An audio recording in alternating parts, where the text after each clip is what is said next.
पूज्य गुरुदेव परम वंदनीय माता जी सूक्ष्म रूप से विद्यमान है, नमन करता हूँ। मानव मात्र को प्रणाम करता हूँ। दोस्तों,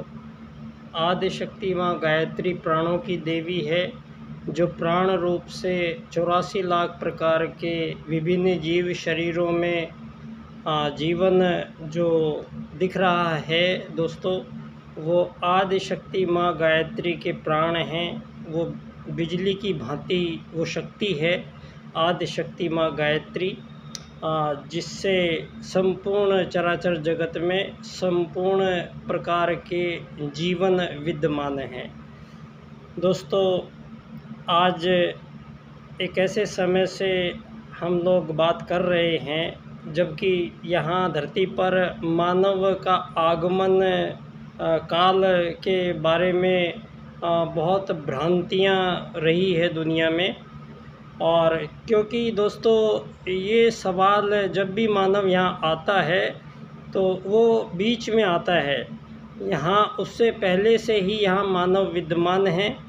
और इन मानवों के बीच में दोस्तों जिस प्रकार का कार्य व्यापार क्रिया व्यापार जो मानवों के बीच में चल रहा है, ये मानवों द्वारा निर्धारित किए गए कुछ ऐसे मार्ग, कुछ ऐसे रास्ते, कुछ ऐसे सूत्र हैं जिनकी वजह से दोस्तों मानव यहाँ जन्म दर यहाँ जीवन आते हैं, रहते हैं और चले जाते हैं। दोस्तों, आज एक ऐसे समय में हम लोग आ गए हैं जहाँ एक तरफ विज्ञान आर्टिफिशियल इंटेलिजेंस तक पहुँच गया है और जहाँ रोबोटिक प्रणालियों के द्वारा संसार की व्यवस्थाओं को संभाला जा रहा है और मानव के मस्तिष्क में चिप भी डालकर प्रयोग प्रारंभ कर दिए गए हैं। और दोस्तों, यहाँ कुल मिला के जो वैज्ञानिक जो बता रहे हैं, यहाँ वैज्ञानिक कह रहे हैं कि यहाँ टाइप ए, बी और सी 3 प्रकार की यहाँ जीवन की मानव प्रजातियाँ विद्यमान रही हैं। और यहाँ पर जो टाइप सी की जो प्रजाति है आज वैज्ञानिक उसको कहते हैं कि टाइप सी वाली जो प्रजाति होगी मानवों की, वो लगभग 1 लाख वर्ष बाद में मानवों के बीच में ऐसी परिस्थिति मानव ले आएगा जहां मृत्यु को जीत पाना संभव होगा और जहां मानवों के बीच में दोस्तों 100% ऊर्जा का उपयोग करने की पावर मानव के अंदर विद्यमान होगी। और यहाँ मानव बहुत उच्च कोटि के जादूगर के जैसे जादू जो बताते हैं वैसी मानव बन जाएगा। और अभी टाइप सी में है जहाँ मानव लगभग 60-70% ऊर्जा को उपयोग में ले पाया है मानव यहाँ धरती पर। और परिणाम एक ये रहा है दोस्तों कि यहाँ जो टाइप सी की जो संभावना जताई जा रही है दोस्तों, यहाँ जो धरती पर प्रथम मानव आए थे वो टाइप सी में ही आए थे और ये बाद में टाइप बी और टाइप ए की जो मानवों के कार्यों के निर्धारण जो हुए हैं उनमें त्रुटि हुई है। और मानव जो मूल सामर्थ्य धरती पर प्रथम बार लेकर आया था उसके बाद में जैसे ही मानव जन्म दर जन्म क्योंकि भारतीय सनातन संस्कृति विश्व की सबसे प्राचीनतम संस्कृति है और आज दोस्तों विभिन्न पुरातत्व विज्ञान की खोजें और शोधें के परिणाम सारी दुनिया में जो बता रहे हैं ये सहज ही सारी दुनिया के देश अब मान रहे हैं कि यहाँ पर जो सबसे प्राचीनतम सभ्यता आज तक सिंधु घाटी की सभ्यता वो भी यहीं भारतीय क्षेत्र में है। उसी के आधार को मानकर मानव जीवन की उत्पत्ति के आधार यहाँ 20वीं शताब्दी में इन 2-2.5 हज़ार सालों में दोस्तों यहाँ बहुत भ्रम पैदा किए गए हैं और मानव जीवन के जो आयाम हैं, मानव जीवन की जो योग्यताएं, संभावनाएं हैं, मानव जीवन से जुड़े हुए वो क्रियाकलाप जो मानव धरती पर बड़े संयोग पूर्वक और बहुत ही श्रेष्ठता पूर्वक मानव देह धारी जो जीव है, वो दोस्तों यहाँ जीवन तो 84 लाख प्रकार के हैं, लेकिन एकमात्र जो शरीर है, जीव शरीर, जो आत्मा को मोक्ष प्राप्त कराने का साधन बनता है, वो इस सृष्टि में केवल ये मानव शरीर है। इस मानव शरीर इतना उच्च कोटि का एक वैज्ञानिक उपकरण मानव के पास ये है। दोस्तों, इस वैज्ञानिक उपकरण को संचालित करने का विज्ञान, यही मानव जीवन का अध्ययन अध्यापन का क्षेत्र रहा है। और यहाँ जो प्रारंभ काल में ही धरती पर चार्ल्स और डार्विनवाद के जो सिद्धांत सारी दुनिया में मानवों के बीच प्रचलित हुए हैं, दोस्तों अब ये समय आ गया है कि ये जो डार्विन और चार्ल्स के अनुसार मानव जीवन की उत्पत्ति के संबंध में और मानव जीवन के आयाम और मानव जीवन के लक्ष्यों का जो निर्धारण यहाँ धरती पर हुआ है, इसमें बहुत ज़मीन आसमान की त्रुटि आ गई है। और परिणाम ये हुआ दोस्तों कि मानव जीवन जितना कीमती बहुमूल्य जीवन मानव को मिलता है और इस धरती पर अपनी यात्रा वो प्रारंभ भी करता है, लेकिन यहाँ कुछ ऐसे मानवों के द्वारा जब हम आए हैं धरती पर, तो हमारे से पहले से ही यहाँ पर कुछ ऐसी परिपाटी प्रथा, परंपराएं, प्रणालियाँ, कुछ मानवों के द्वारा जो कार्य निर्धारण हैं, उनमें दोस्तों बहुत त्रुटि आई है। और परिणाम ये रहा कि मानव जो प्रथम सतयुग में सतयुग के आगमन में मानव प्रथम बार धरती पर आए थे, दोस्तों ये सारा कुछ भुला दिया गया, छुपाया गया और सारी दुनिया को 20वीं शताब्दी के बाद का ही जीवन क्रम यहाँ समझाने की कोशिश की गई है। और परिणाम ये रहा कि अब सारी दुनिया में दोस्तों जो अभी लेटेस्ट पुरातत्व शोधे और खोजे हैं, वो भारत में 10,000 से 20,000 वर्ष पूर्व की कुछ ऐसे सभ्यताओं के यहाँ निशान मिले हैं और वो सिंधु घाटी की सभ्यता से श्रेष्ठ स्तर की सभ्यता थी। यहाँ जितना ही मानव पीछे जा रहे हैं, वहीं मानव की बहुत उन्नतशीलता, मानव की वैज्ञानिकता, मानव दोस्तों ये धीरे धीरे अब जैसे ही पीछे जा रहे हैं, तो वैसे वैसे मानव की सर्वश्रेष्ठता, मानव का धरती पर आगमन, मानव के कार्य निर्धारण, इन सब का भी लेखा जोखा लेने का ये समय है। और इस समय में यहाँ दोस्तों जो धरती पर प्रथम मानव भारत में उत्तराखंड क्षेत्र के नीचे के भाग में पहला मानव मनु था, और जिसको जर्मनी में मैनस कहते हैं और अंग्रेजी में मैन भी कहते हैं। वो दोस्तों सारे संसार में जो गफलतें हुई हैं, उनको ठीक करना सबसे पहले ज़रूरी है। और सारी दुनिया में ये मछली बंदर से इंसान बने हैं, इस तरह की अवधारणाओं को यहाँ पर समापन करने का शीघ्र से शीघ्र समापन किया जाए और मानव को मानव जीवन के बारे में वो महत्वपूर्ण चीज़ें इसको बताने का वक्त आ गया है जिसके लिए मानव धरती पर आता है।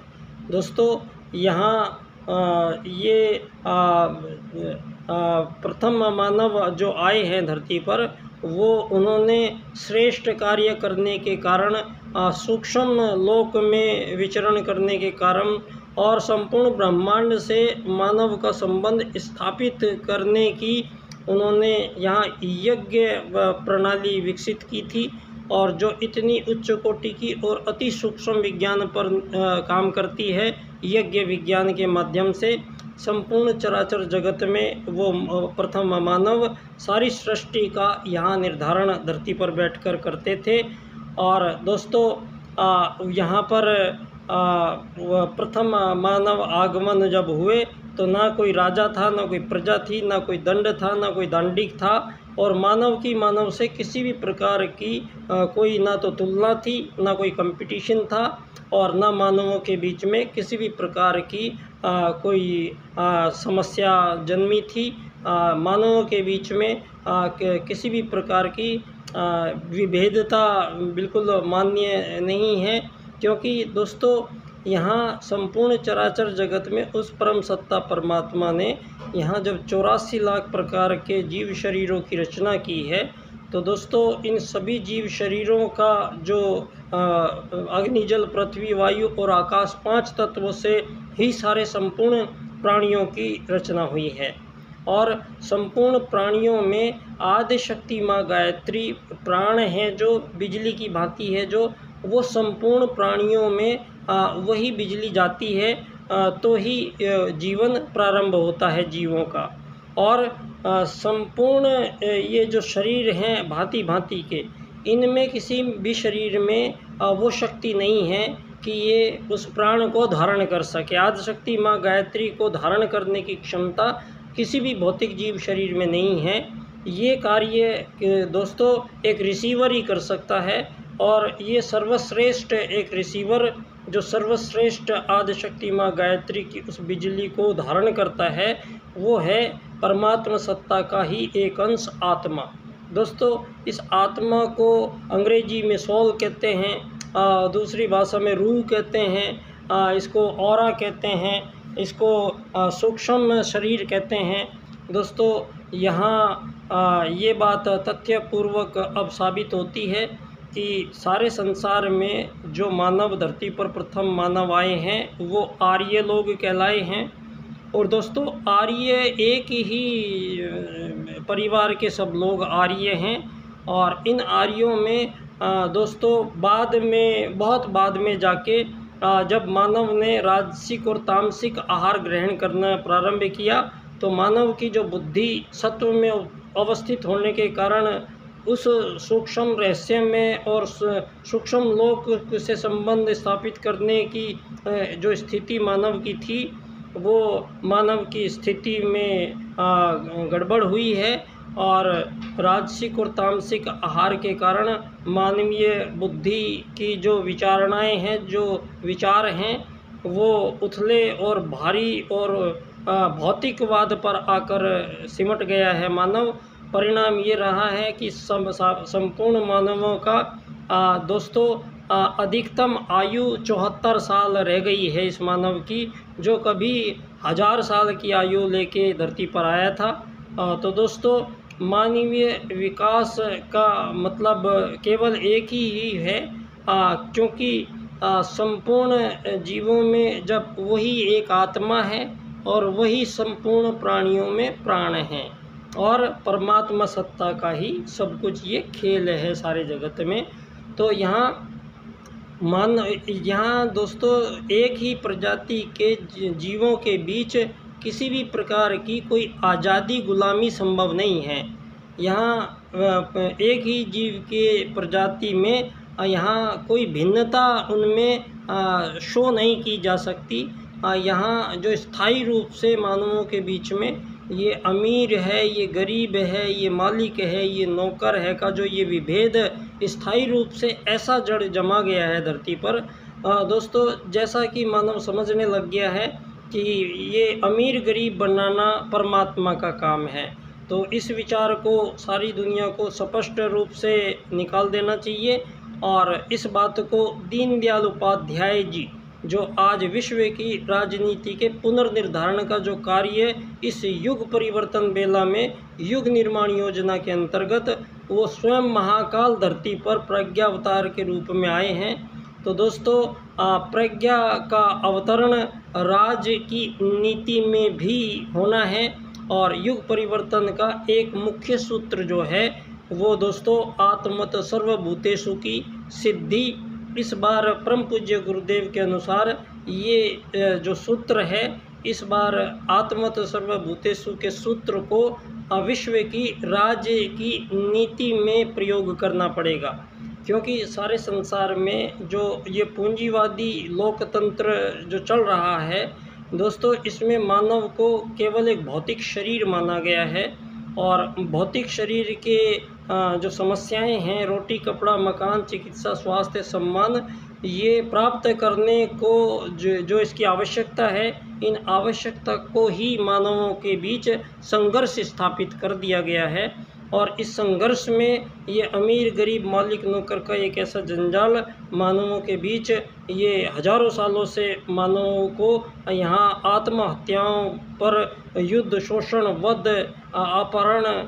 व्यभिचार अनाचार पापाचार, ये धरती पर मानवों के बीच में जितने भी समस्याएं आज पैदा हुई है,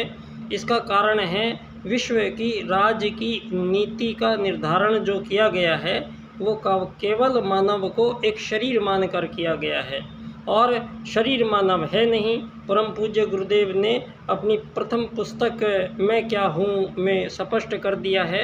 कि मानव मूल रूप से एक आत्मा है, एक चेतना है। शरीर पंच महाभूतों का बना हुआ एक उपकरण है और ये दोस्तों पुनर्जन्म पे स्थापित हमारी भारतीय संस्कृति है और अवतारवाद का यहाँ परमात्मा धरती पर आते हैं। हमारे भारत की सनातन जो सभ्यता संस्कृति है, ये पूर्णतया वैज्ञानिक तथ्यों पर संपूर्ण अविलंबित और आश्रित है।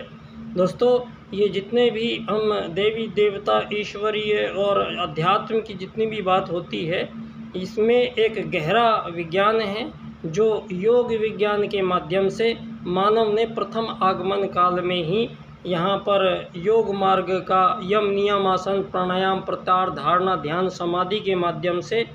यहाँ दोस्तों धरती को आर्यों ने प्रथम राजनीति विश्व को दी और आर्य ने दोस्तों सभी आर्यों के बीच में जब विश्व राजनीति का निर्धारण करने का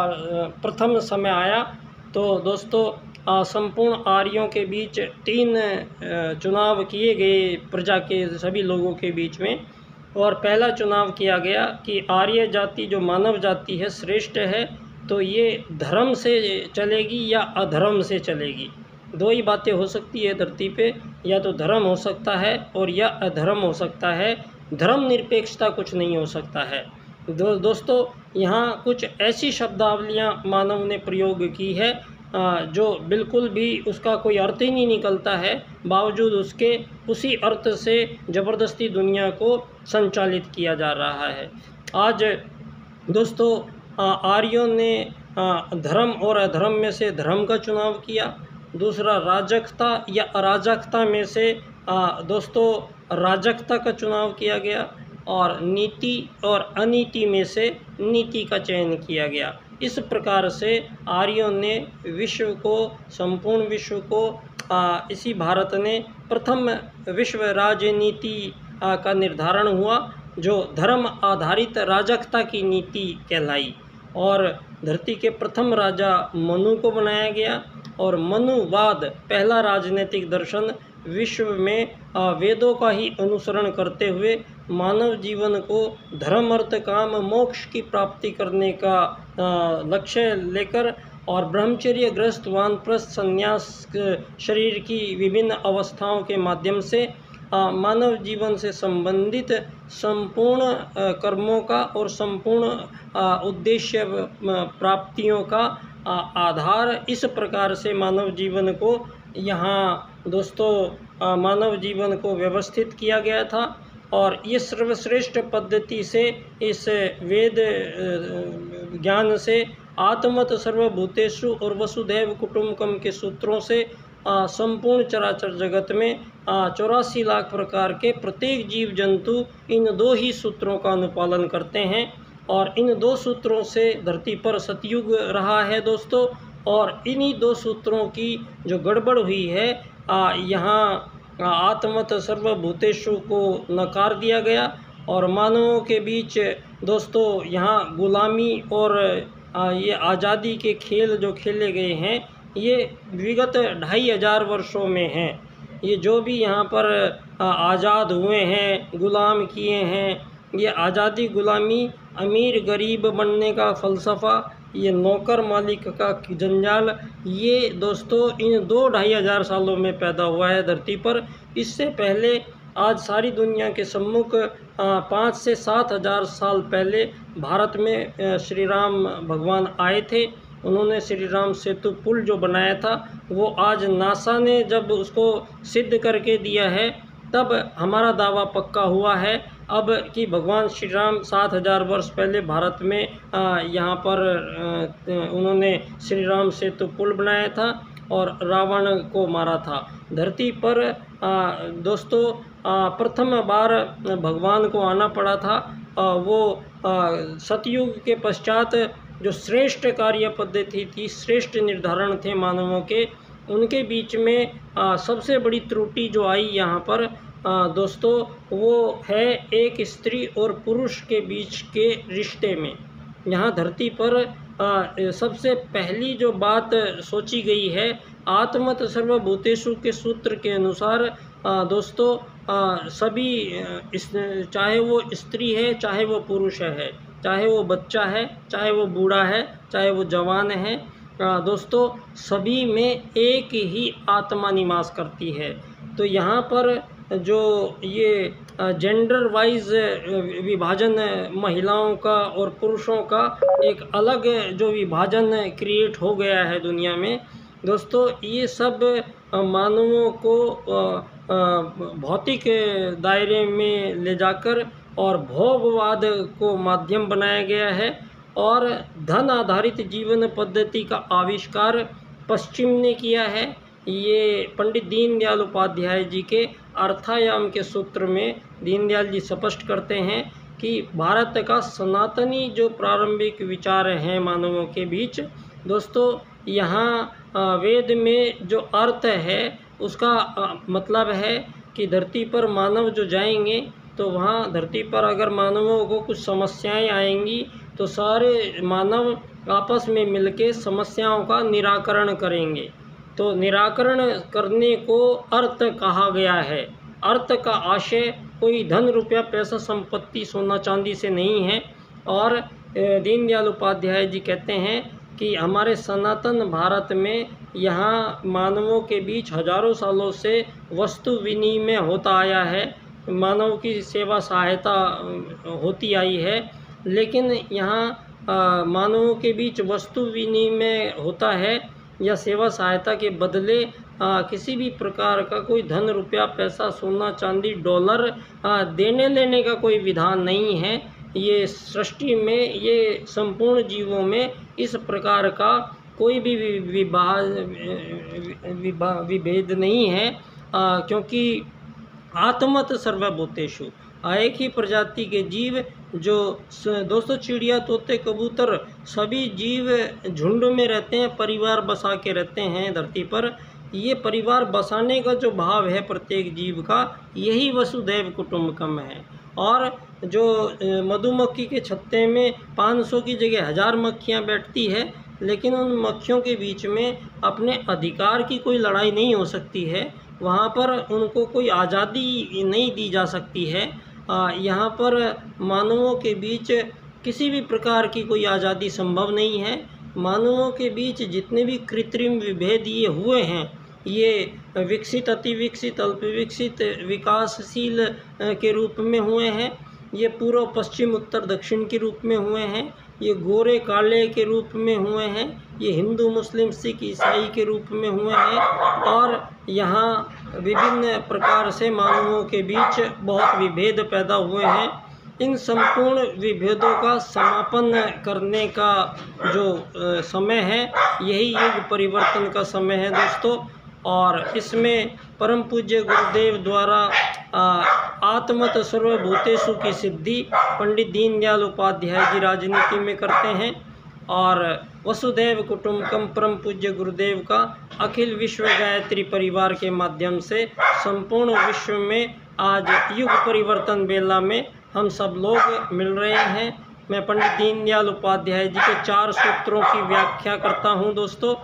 आर्थिक लोकतंत्र द्वारा अर्थायाम आधारित एकात्मवाद की स्थापना से अंत्योदय की प्राप्ति हम करेंगे। तो बहुत बहुत धन्यवाद। बच्चा डॉक्टर, बाल्यकाल सेवा संस्थान, पंडित दीनदयाल उपाध्याय जी की जन्मस्थली धानक्या, जयपुर से।